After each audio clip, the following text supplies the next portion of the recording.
नमस्ते प्यारे बच्चों, आप लोग मस्त होंगे, स्वस्थ होंगे और पढ़ाई जबरदस्त कर रहे होंगे। तो चलिए, हमारा तीसरा लेक्चर हो गया है। ये हमारा चौथा लेक्चर है। तो चलिए हम सवाल देखते हैं। सवाल क्या कर रहा है? कह रहा है सवाल, सबसे छोटी अभाज्य और सबसे छोटी भाज्य संख्या का गुणनफल है। ठीक है ना? भाज्य संख्या का गुणनफल है, देख लेते हैं। तो सबसे पहले लिखेंगे हाल तो लिखेंगे सबसे छोटी भाज्य संख्या। सबसे छोटी भाज्य संख्या,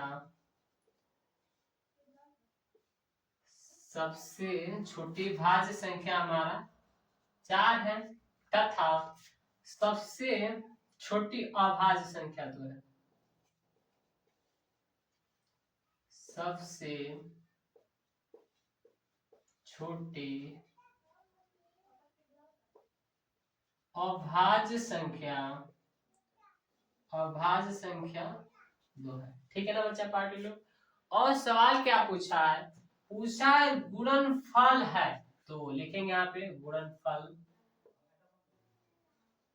गुणनफल बराबर में 4 गुना में 2, तो 4 दूना 8। फाइनली आंसर आपका करेक्ट आंसर सी नंबर हो जाएगा।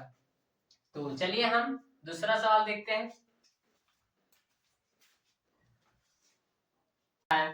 निम्न में से कौन सा अपरिमेय नहीं है? हमसे पूछा अपरिमेय नहीं, तो सबसे पहले हम अपरिमेय उसे कहेंगे जो पी अपान क्यू के रूप में नहीं लिखा जा सकता है। तो चलिए, हमारा करेक्ट आंसर ए नंबर होगा, क्योंकि ये हो ही नहीं सकता, ये भी नहीं हो सकता, ये भी नहीं हो सकता।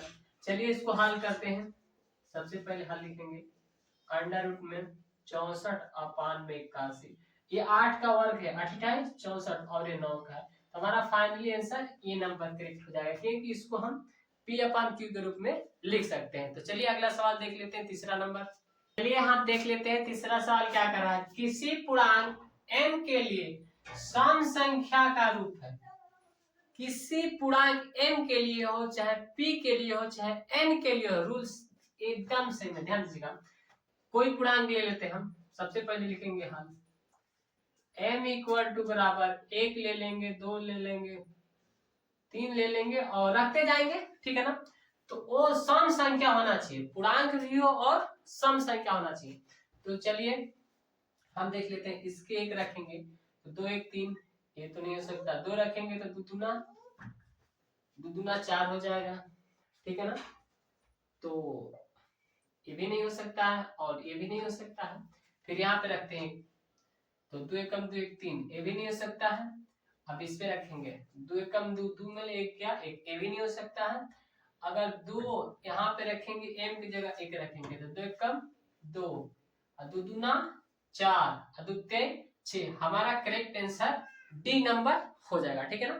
चलिए हल करके बता देते हैं। यहाँ पे ध्यान दीजिएगा, 2m है, हमें m की जगह पे 1 रखेंगे, 2 रखेंगे, 3 रखेंगे। 2 गुना में 1, ये हमारा पूर्णांक भी है और सम संख्या भी है। 2 गुना 2 m की जगह रखें 2 दूना 4, ये भी हमारा सम संख्या, 3 रख के देते हैं। 2 गुना में 3। ठीक है बच्चा पाटिल, ये भी हमारा सम संख्या। वो सम संख्या भी होना चाहिए किसी भी प्रकार की संख्या, n के लिए, p के लिए, q के लिए, अगर इस प्रकार के रूप में आपका पूर्णांक आता है तो। ठीक है ना? और एक क्वेश्चन बहुत इंपोर्टेंट है, ये 2024 में आया था, शायद 25 में आ सकता है। बहुत इंपोर्टेंट है ये क्वेश्चन। ठीक है ना? तो अगला सवाल देखते हैं, चौथा नंबर। ठीक है ना? चौथा नंबर सवाल क्या कह रहा है? दो परिमेय संख्याओं के बीच कितनी परिमेय संख्या हो सकती है? कितनी परिमेय संख्या हो सकती है पूछा है, दो परिमेय संख्याओं के बीच। तो ध्यान से देखिएगा, ऑप्शन 1 है, 2 है, अनंत है और 3 है। ठीक है ना? तो दो संख्याओं के परिमेय संख्या कितनी हो सकती है? तो यह आपका बहुविकल्पीय राइट आंसर अनंत। कितने भी हो सकती है, दो परिमेय संख्याओं के बीच कितनी परिमेय संख्या हो सकती है? तो आप कहेंगे बच्चा पार्टी लोग अनंत। लास्ट सवाल है, चलिए देखते हैं।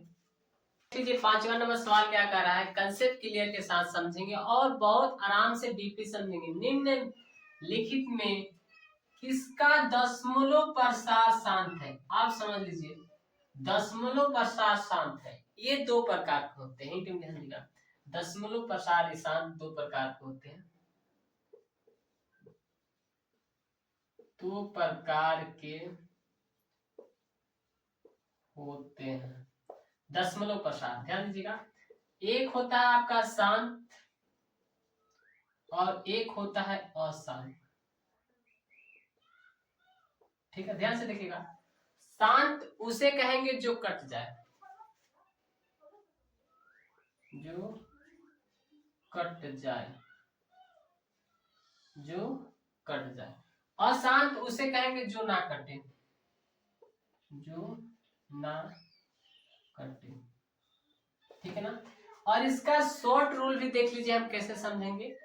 तो इसका या तो एक रूप होना चाहिए 2 के पावर m गुना 5 के पावर n के रूप में होना चाहिए, n के रूप में होना चाहिए। किसी के हर में 2 के पावर m या 5 के पावर n के रूप में आना चाहिए, तो ये आपका शांत है। अगर नहीं आता है तो अशांत है। तो इसमें आपसे पूछा है कि दशमलव प्रसार शांत है या नहीं है। सबसे पहले सिंपल हमने ये वाला कि दशमलव प्रसार दो प्रकार के होते हैं, दो प्रकार के होते हैं।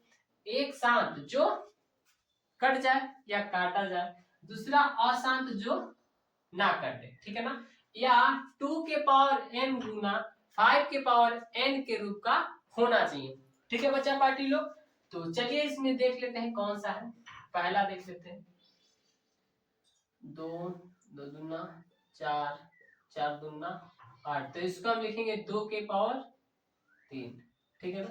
करेक्ट आंसर हमारा यही नंबर हो जाएगा। ठीक है ना। अब इधर चेक करने की क्या जरूरत है, जब हमारा करेक्ट आंसर यही आ गया, क्योंकि ये शांत है, क्योंकि 2 के पावर 3 के m या n के रूप में लिखा जा सकता है। ठीक है ना बच्चा पार्टी लोग।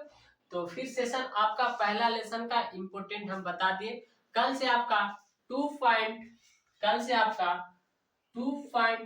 का स्टार्ट होगा, जिसका नाम है बहुपद। उसका मोस्ट इंपोर्टेंट क्वेश्चन कल हम लेके आएंगे। तो सबसे पहले उसका जो भी बेसिक कंसेप्ट क्लियर है उसके बाद करेंगे एक क्लासेस में, फिर उसके बाद हम आपको शॉर्ट वीडियो अपलोड करेंगे। ठीक है बच्चा पार्टी लोग।